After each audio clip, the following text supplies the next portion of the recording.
Hello, my name is Victoria Roten, and this is my podcast and Michael Jones's podcast, and we have named it Addiction or Connection.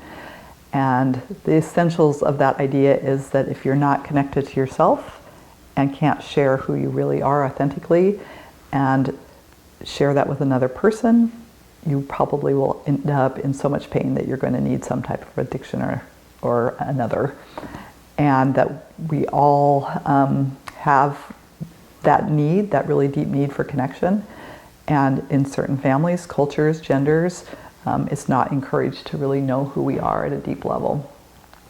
And so what we've been doing is through these podcasts, bringing out different tools to learn how to know ourselves better and be more connected up inside so that we can share who we really are with the other people.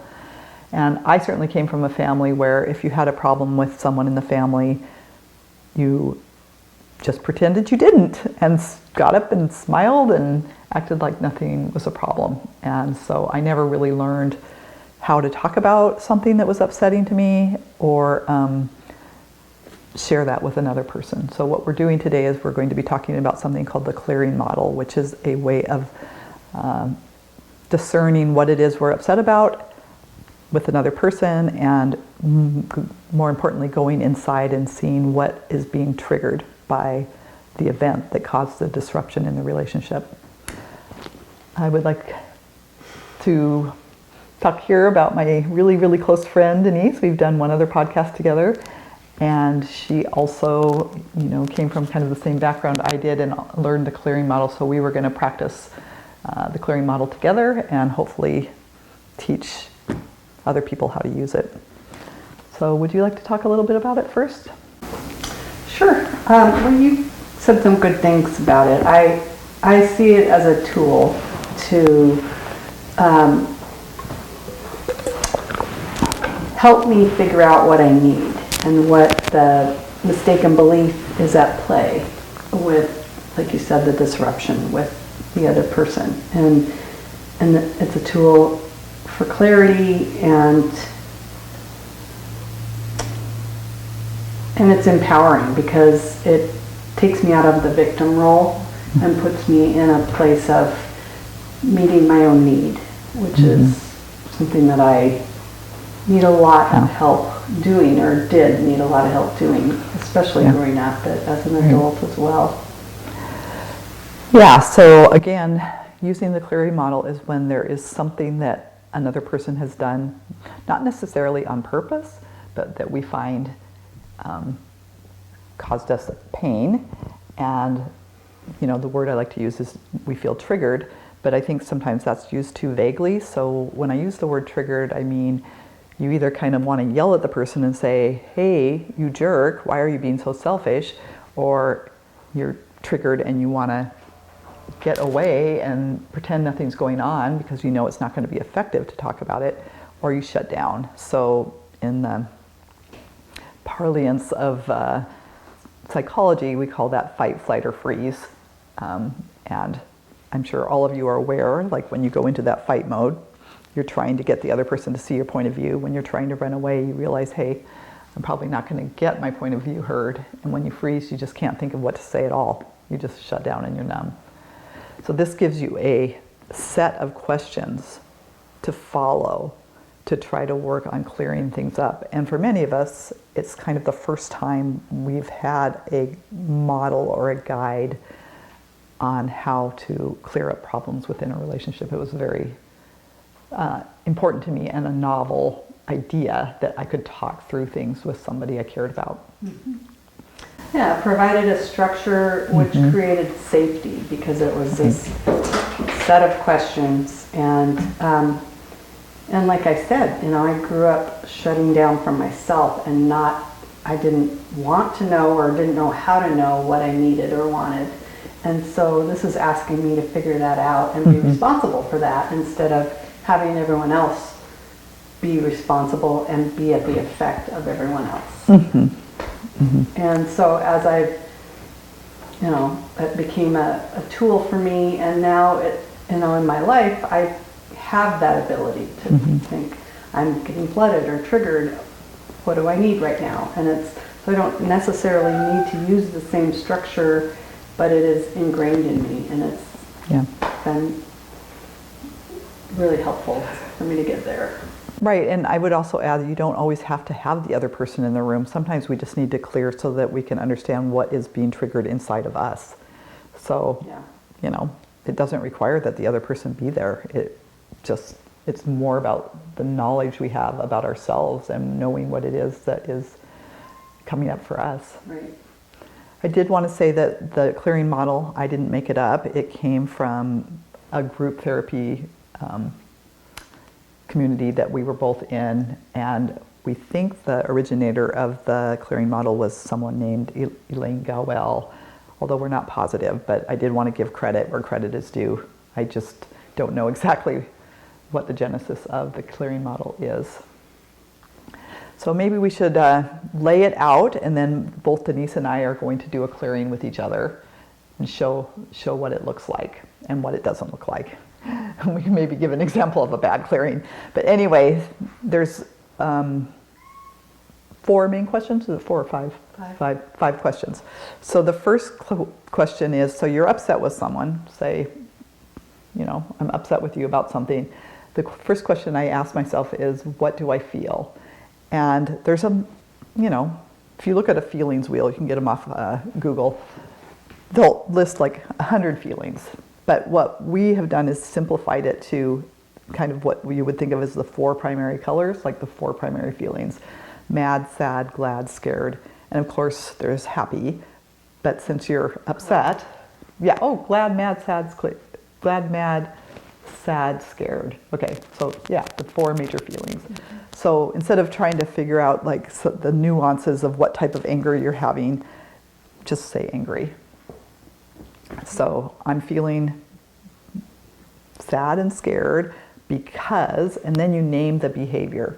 It can't be because you're selfish or you don't care about me or you're, hogging the casserole or, you're not doing your chores or whatever. It can't be,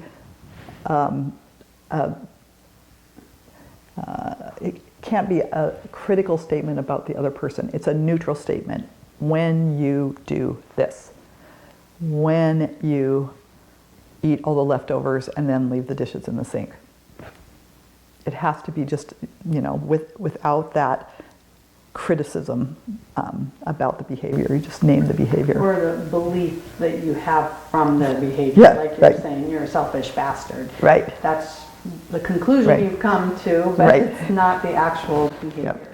I talk about this so much with my couples. It's like, instead of telling your partner that you're selfish or you're mean or you're, a loser or you're narcissistic, just name the behavior that you're upset about. Take away all the critical comments about the other person. So I feel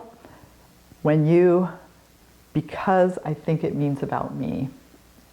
And that is the most important question. Do you want to speak to that? Sure. What I think it means about me is the mistaken belief, the core belief that we bring with us out of the trauma from our childhood, which are pretty common for everyone. I'm not important, I'm not lovable, I'm bad, there's not enough for me. Those are the kinds of things that get triggered when somebody, has a behavior that we feel is hurtful or threatening or whatever. So. Yeah, it's usually, we have a set of core beliefs that are based on our experience as kids, and we decide really early, can we trust other people? Do I matter? Am I lovable? Just the things you were saying. And they become subterranean. We're not walking around thinking these things, but they're getting triggered all the time in various different little interactions, or your boss tells you, that you didn't do that good a job, and you immediately go to, oh my God, I'm going to get fired. I'm not safe. Safety is a huge issue, right? Whereas the boss is simply giving you some feedback that, if you could please focus a little bit more here and not as much there. But because you have the mistaken belief, I can't trust anyone, or I'm not safe, you immediately go to, I'm probably going to get fired. So you look at that, being able to identify those mistaken beliefs that we wander around in the world with that most of us don't know is like probably the most important aspect of the clearing model for me, is to realize, yeah, I've been operating from these beliefs and I didn't even know that that was what was causing me issues. Right. Okay. Yes. And what was the next one? So the next question is, what do I need for myself? And that relates to that mistaken belief.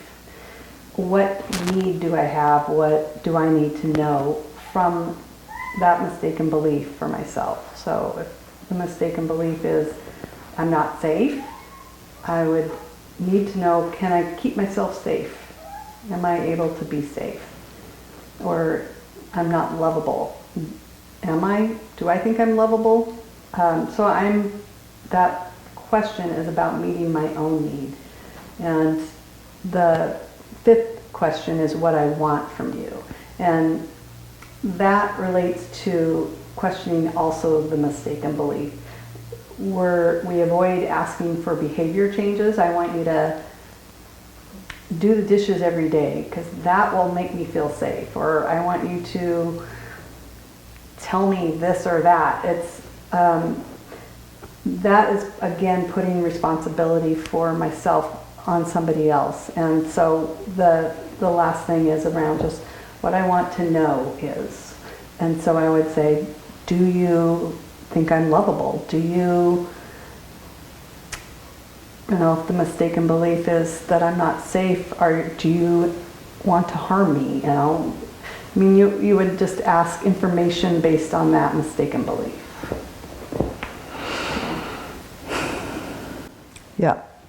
I think it might help if we just practice this and demonstrated what that looks like. It's we'll definitely have some information about what the clearing model looks like on this podcast, so you don't have to memorize it right now. But I think one of the most important aspects of this is to start to practice it, especially inside yourself anytime you're triggered. But also when you're around someone that you love and you're having difficulty with that, you know, whatever it is.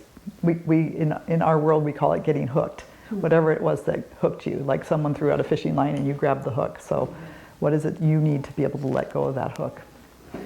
So you have something fairly recent that was triggering for you that I did, and so why don't you start, because the only thing I can think of is quite ancient, so Okay. Go for it.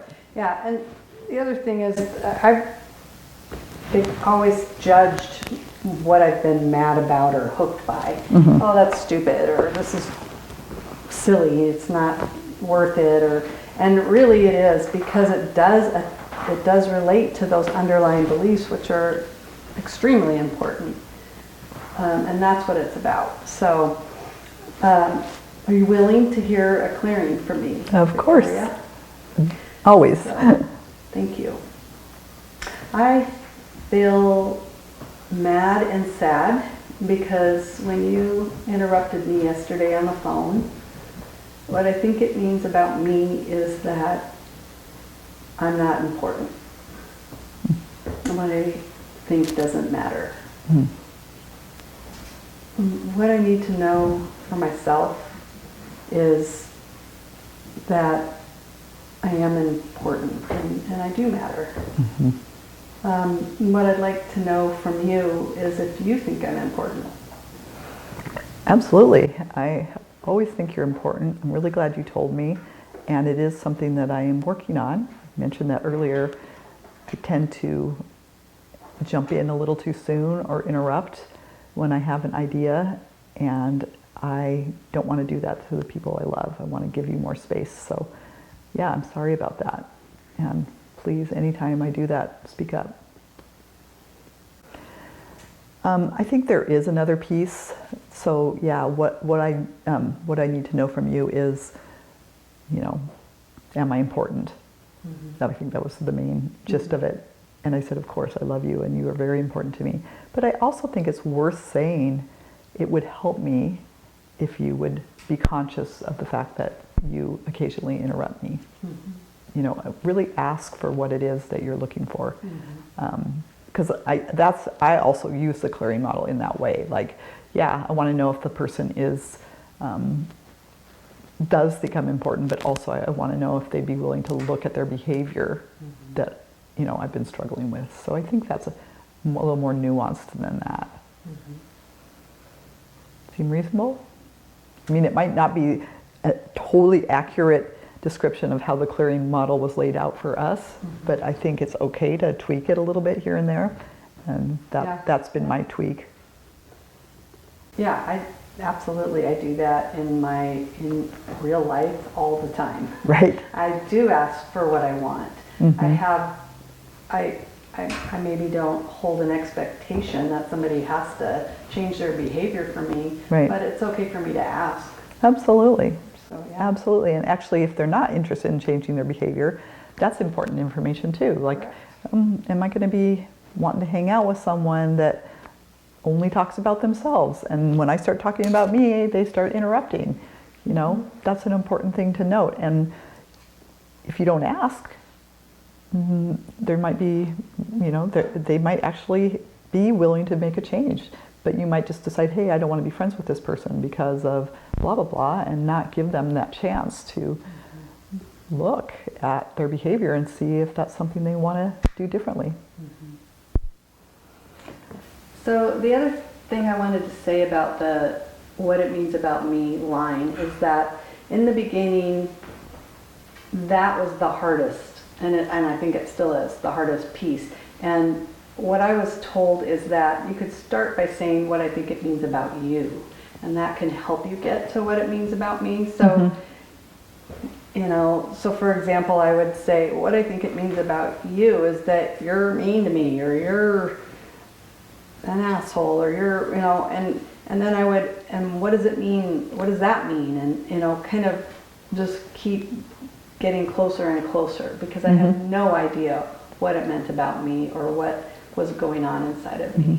And so, not that I would say that part to the other person, but I would process around that piece before I was able to even get to what it meant about me.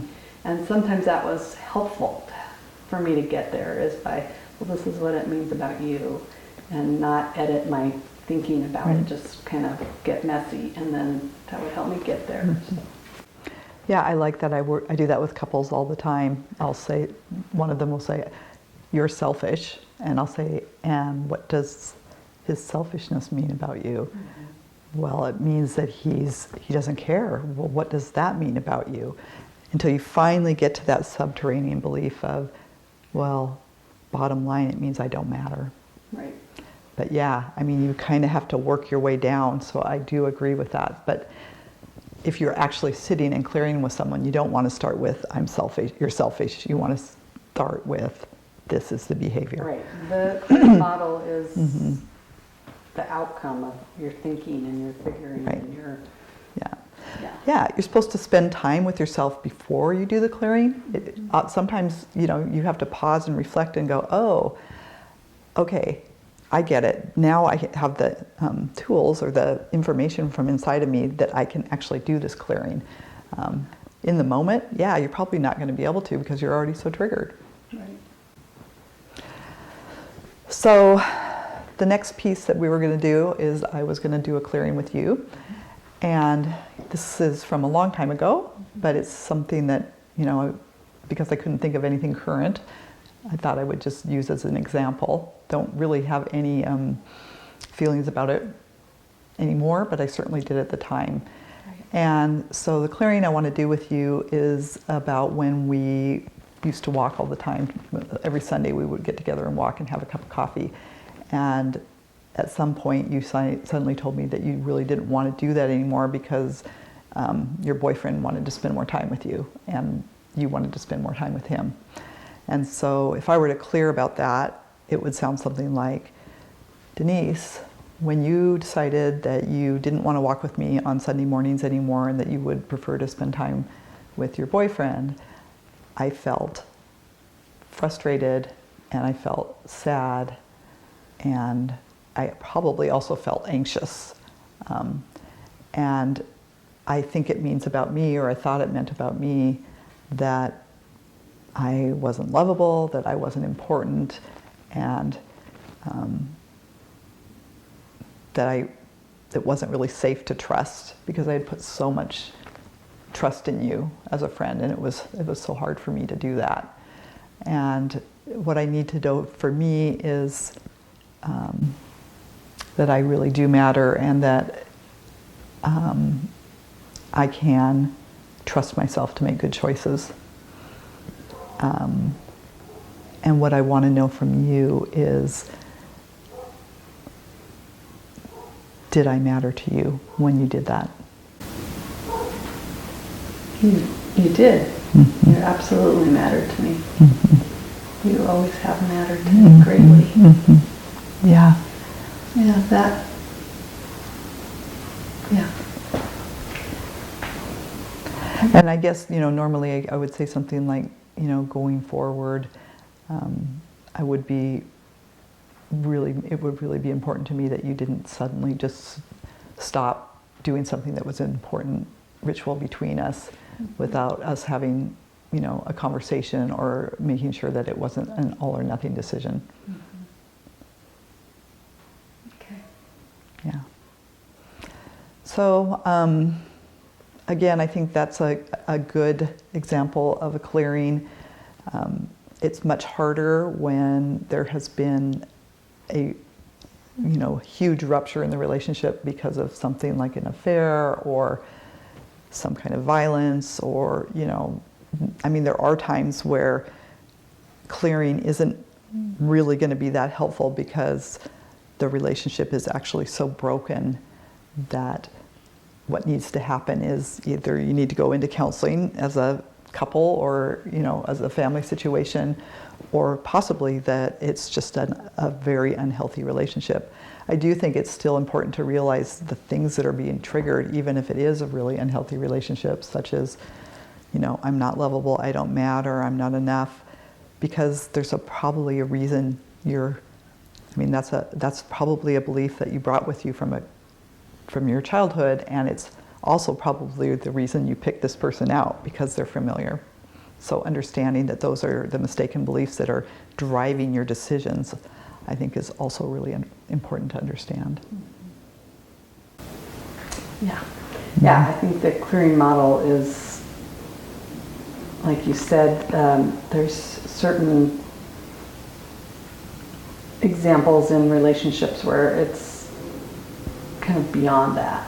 This is kind of a tool before you get to that point, or, just, I think for me, it was extremely important to be able to feel like I could get out of being a victim.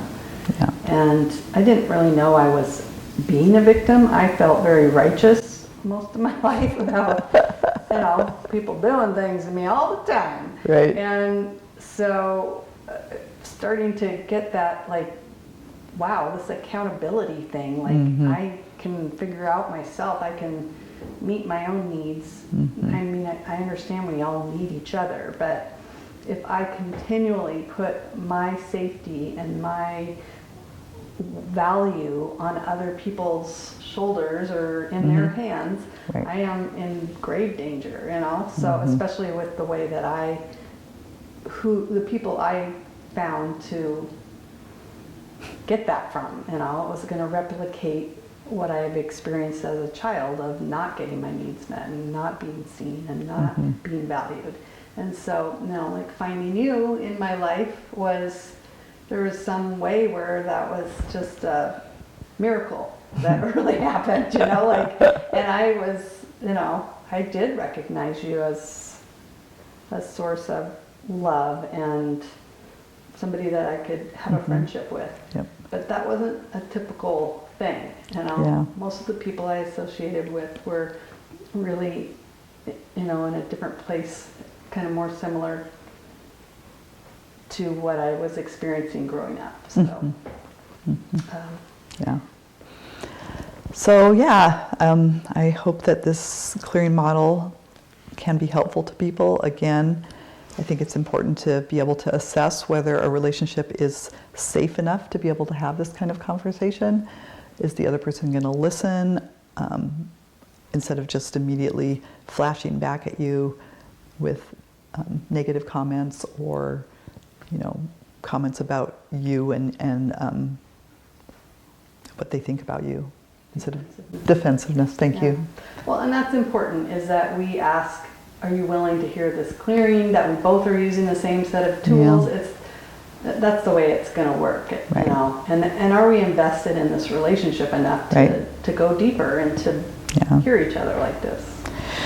What I have found about my relationships is every single person that I am able to have a close and connected relationship with is also someone that I'm probably going to have moments where we are not connected and something is going wrong, but they are quite capable of having that conversation and doing the repair necessary. I did not understand that when I first started trying to have relationships, but is this someone you can repair with? And if it is, you're going to have a much stronger relationship. And if the person is not someone you can repair with, you will probably end up having a superficial relationship, because there is no such thing as a relationship where there aren't those moments where you feel misunderstood, or you feel talked over, or you feel like the other person didn't consider you, when they were getting a group of people together or whatever. You have to be able to do that repair. And this is just a tool, and I'm sure there's many of them, of how to repair those breaks in our relationships. That's about what I have to say about the clearing model. I do agree with you about the victim stance and how many of us are in that position of just believing everything is happening to us. And I think the clearing model helps us get out of that victim stance and feel empowered again. And that's a super important thing in this world, that you have the power. It's not in everybody else's hands. And that's what's so damaging about being a victim. It's everybody else's fault, thus you can't do anything about it. So I think that's about it for our podcast today. Do you have any more thoughts that you want to add? I don't think so. Well, thank you, Denise. I love talking to you. You're going to be my go-to person for this kind of thing, and wishing everybody a great day.